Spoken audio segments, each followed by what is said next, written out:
This is a solar expedition on renewable energy. We'll see how solar panel cells produce free electricity. Our sun's a nuclear reactor shooting photons at us for free. Let's harness this power through silicon into batteries. What is solar power? It's the conversion of energy from our sunlight into electricity. Our sun's a natural nuclear reactor, you should know. It's the most abundant energy resource on Earth, I'll show. Now what's a photon? They're light particles produced by the sun. They're made by nuclear fusion, shot into space in all directions. It takes 8 minutes and 20 seconds for a photon to run before it reaches our Earth from the surface of our sun. Photons are made of electromagnetic radiation. They're tiny packets of energy I convert into electricity for fun. On a photovoltaic cell, a solar cell, you see, I'm like an electrical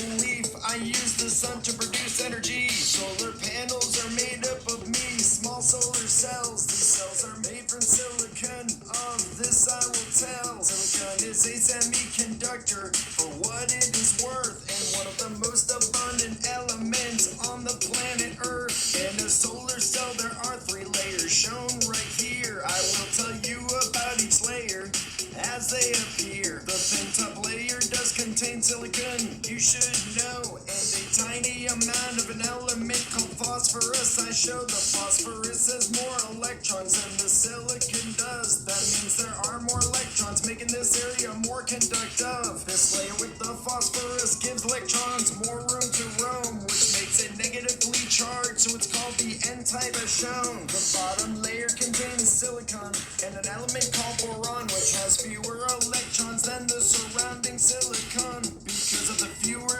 electrons, this layer is positively charged. That's why it's called the P-type layer, as shown at large. My middle layer is called the PN junction. Soon we'll see what happens when photons hit me from the sun. Silicon atoms are connected to its neighbor by 4 strong bonds. This keeps the electrons in place, in which I'm not so fond. When a photon shoots into a solar cell with enough energy, it can knock off an electron from its bond, leaving a hole. You see, the negatively charged electron and positively charged hole are now free to roam around, but there's only one way each can go because of the electrical field in the p-n junction. The electron's drawn to the N-type and the hole is drawn to the p-type. They run. The mobile electrons are collected by metal strips at the top of the solar cell. From there they flow to the external circuit to power a light bulb, I tell. They flow through and return to the conductive aluminum sheet on my back. Then they return from where they came from